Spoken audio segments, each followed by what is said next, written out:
So last time we left off on our adventures in Guatemala and how we began traveling together the first time. Second time was quite a bit different. Yeah. I had been in Costa Rica for like a month volunteering. And you called me and said that you guys were looking for a social media manager. You were in Puerto Escondido, which is where we met originally and which is where my boyfriend at the time lived. So I was going back anyway. Like, yeah, I'll, work at the hostel and it'll be great for me because when I was there before, I was suffocating and drowning because I couldn't, like, anything that I tried to do, any friends that I tried to make or hang out with, he always had a problem with. Even though he claimed to be fully supportive of everything I wanted to do, he never was. And he knew Phoebes, and you're like the only friend that he approved of, which was super wild. Yeah. I don't know what you mean. I am an angel.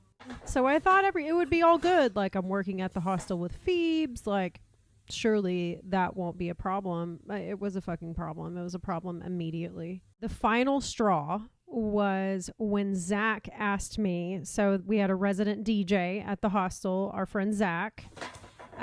He asked me to do a video for him, like a promo video for him. I'm like, yeah, absolutely, of course.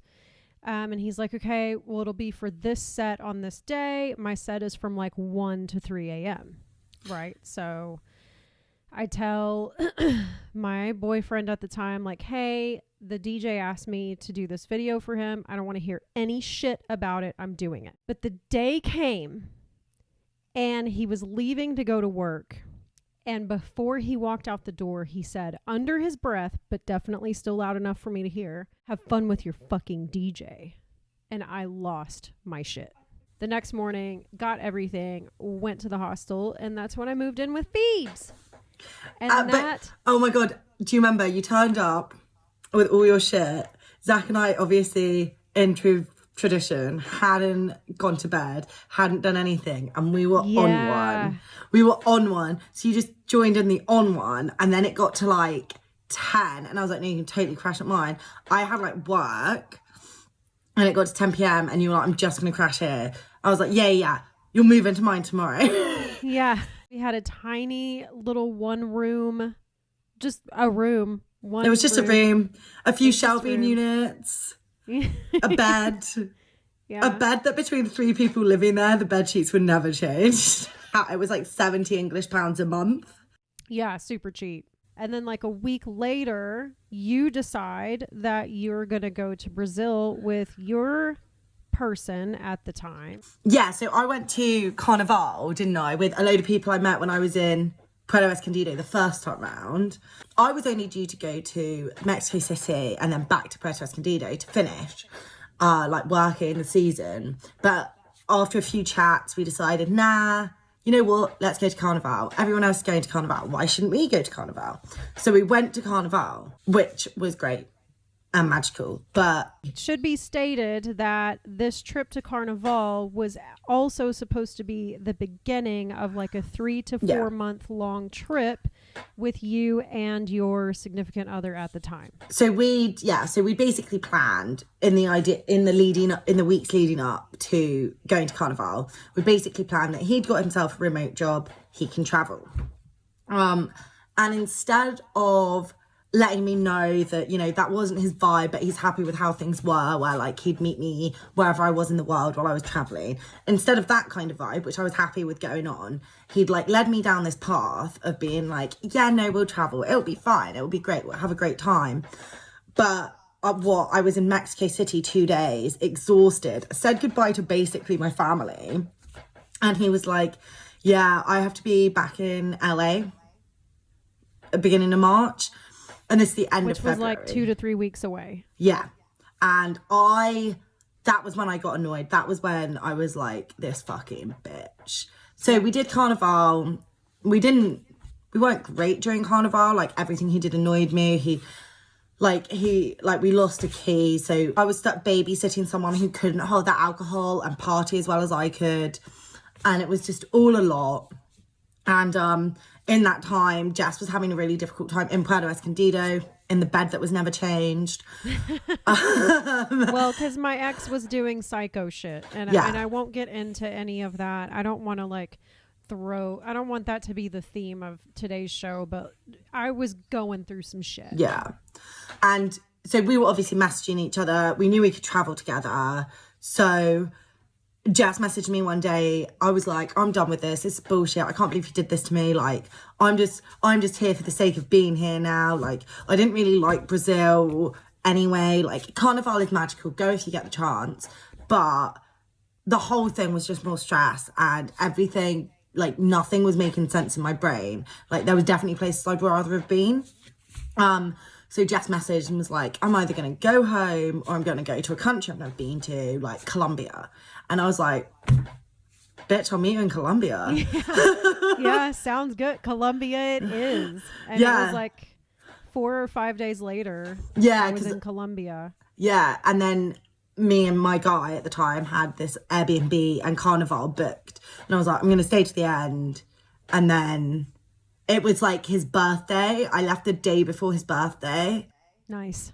Yeah, right. I flew from Brazil to Colombia and walking to the hostel that I booked. That was the same hostel Jess was staying at.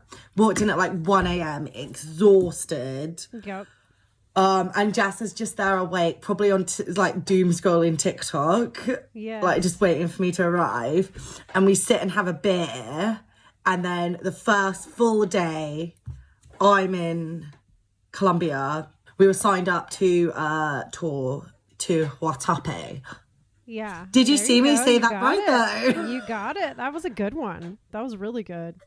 Yeah, so I was there at the hostel for like a day or two at the most without Phoebes. And the girls that were in my room were all Colombian. And they were super sweet, made friends with them instantly, and they wanted to go on this tour. I had never heard of Guatape, but they, showed me pictures and they're like, it's supposed to be really amazing. Do you want to go? And I was like, well, that actually just happens to be the first day that my friend will be here. So let me see. And he hooked it all up, but the catch was it left at like 7 a.m. So Phoebes is like jet lagged, working on just a couple hours of sleep. But we go and had a great time. Guatape is where the famous piñón is. I'm not sure what the actual name of it is, but it's the piñón in Guatape.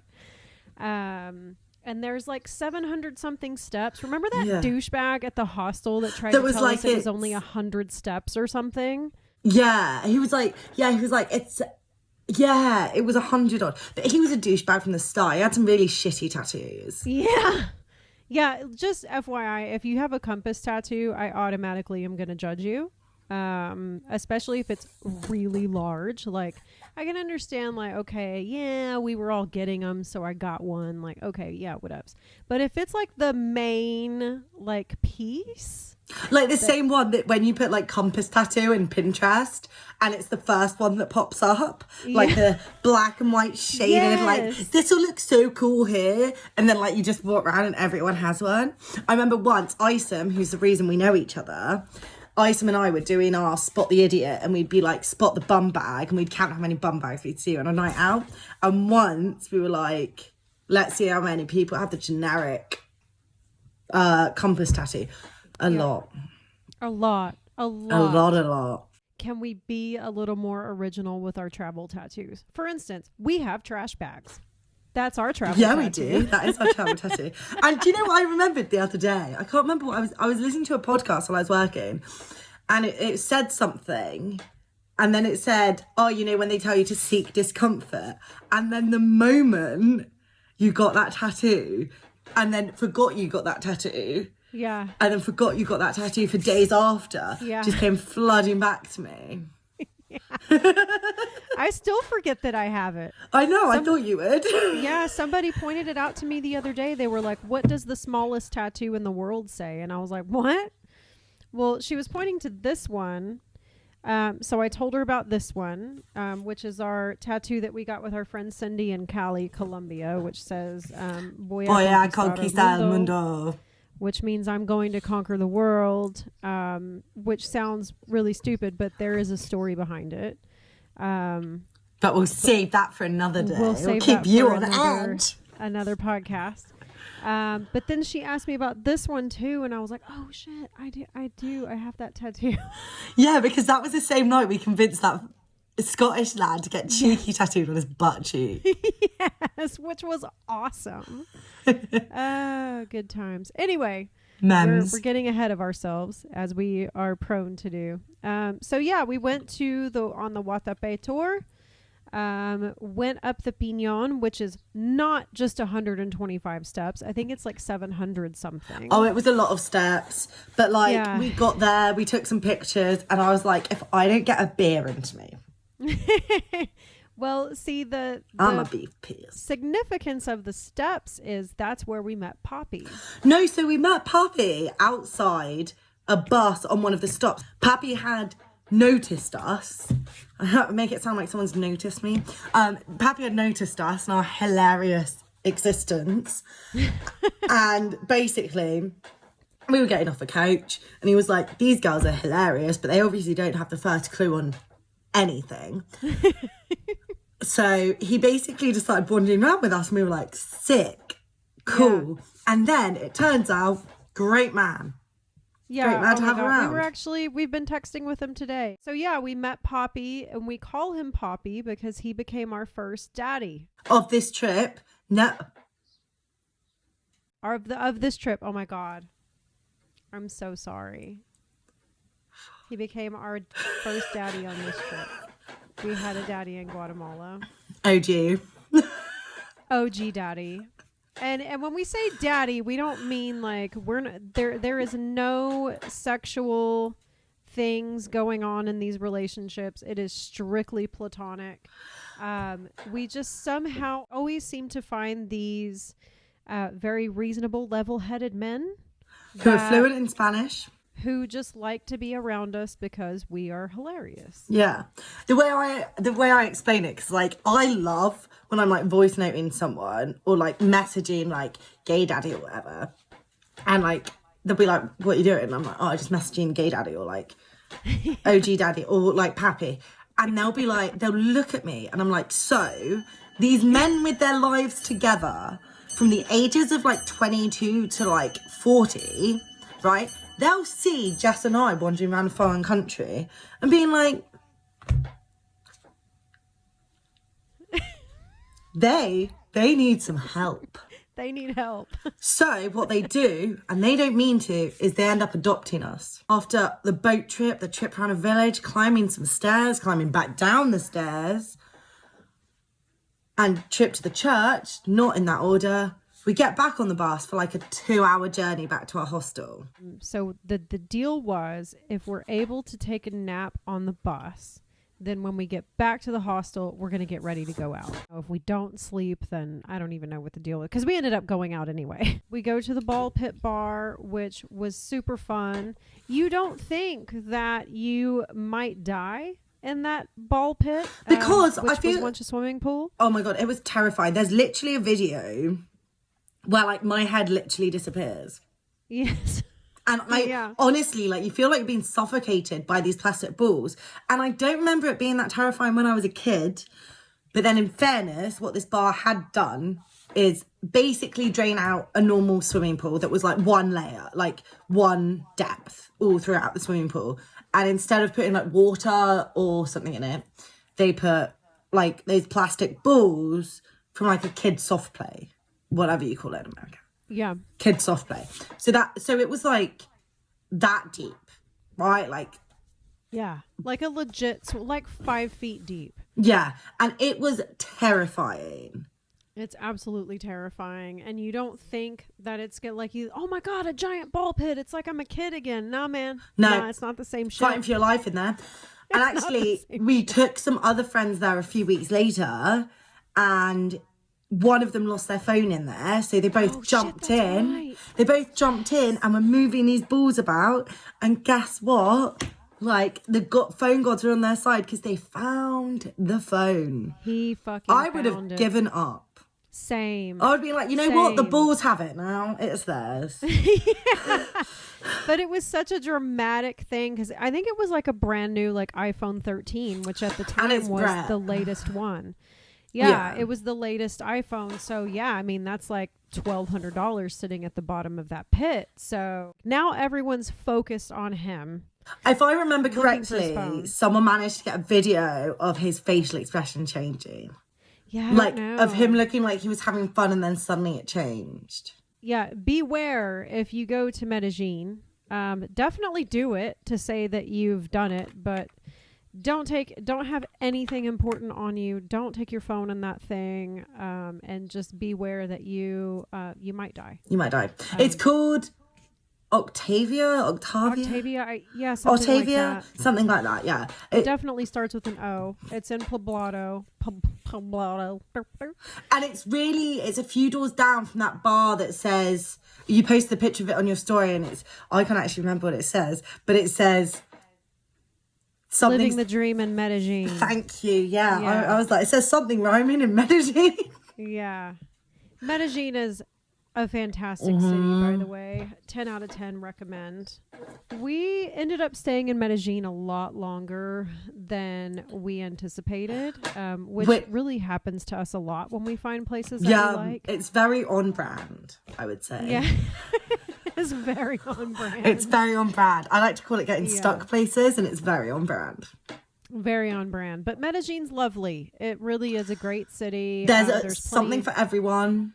Yeah, really? Something for everyone. There's plenty of nightlife. There's lots of things to see. We did Comuna 13. We did that twice. We did that twice, yeah.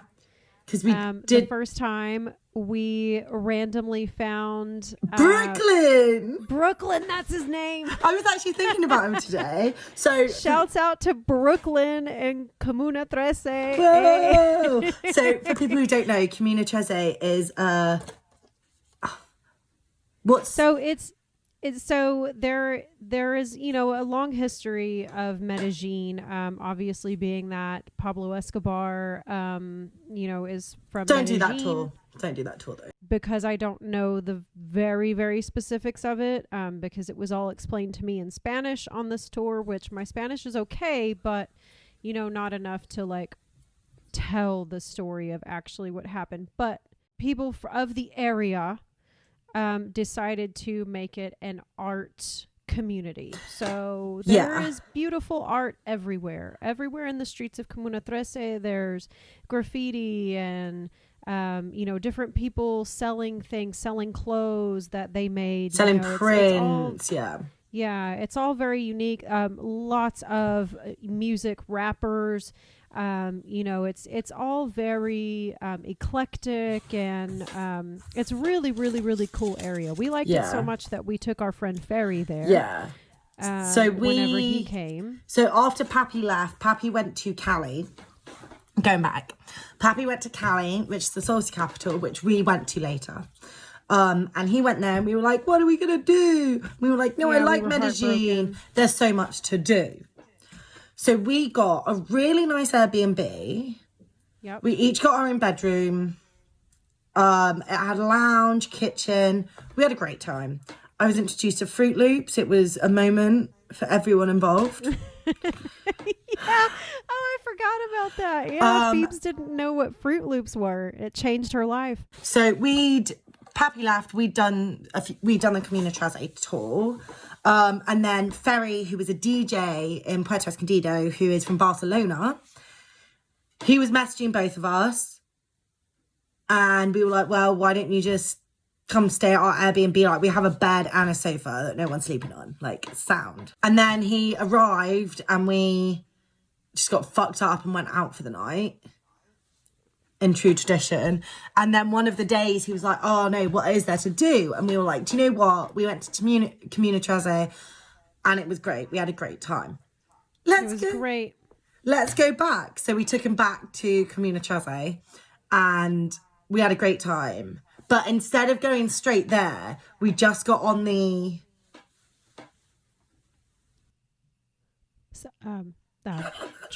train? No, it's like a train. The Chingoletta. It's in the air. The air one. The air subway. The air train. The fucking sky train. Sky train? The lift? I don't fucking know, dude. You know what I'm talking about, though? Like, yeah. It's like such a fucking... No wonder we always needed someone to take care of us. This thing. And it's like a glass pod and everything. Yeah, the sky train. I have a video of it. I'll chuck it in. Okay. I'll chuck it in. So we were in that, and we just went to like the highest point, and we got there, and it was like a beautiful view, and we don't really notice what we're walking into. Yeah. So we walk in, and we're like, what a nice view, and we're taking pictures, and we're taking videos, and then we turn round, and there's like a gazebo, like tent set up, with like seats and separation, like... with like the personal distance or whatever we called it in those days between them, and we were like, guys, are we in a COVID vaccination waiting room? We were at a fucking hospital. And we were like, this view is so fun. We were 1,000% the fucking gringos taking selfies at a fucking hospital where people are getting tested for COVID, having vaccines done, and we're just there like, hey, we're in Colombia, like, wee! Really was. So then we left and got on the... Oh my God. We went back down, and we decided to do Comuna 13. Okay. With Brooklyn again. And we went to that neon place the first time when just us two went. We went to this neon room, and that was great. But then the next time when we took ferry, we went to a different, like, glow-in-the-dark, trippy room. And it was and it was like a few rooms. And, like, we wore 3D glasses, and it was sick. Wasn't that sick? And there's a terrible picture of the three of us sat on the floor, like, lying on the floor. Like, but we just all looked like we're having such a good time. It was so much fun. Day. That was a great day. And then, I think Ferry stayed with us for maybe 2 or 3 days. We had been in Medellin like over 2 weeks. Yeah. And we were like, okay, man, we don't really want to do another week in the Airbnb. Like, we need to move on. Yeah.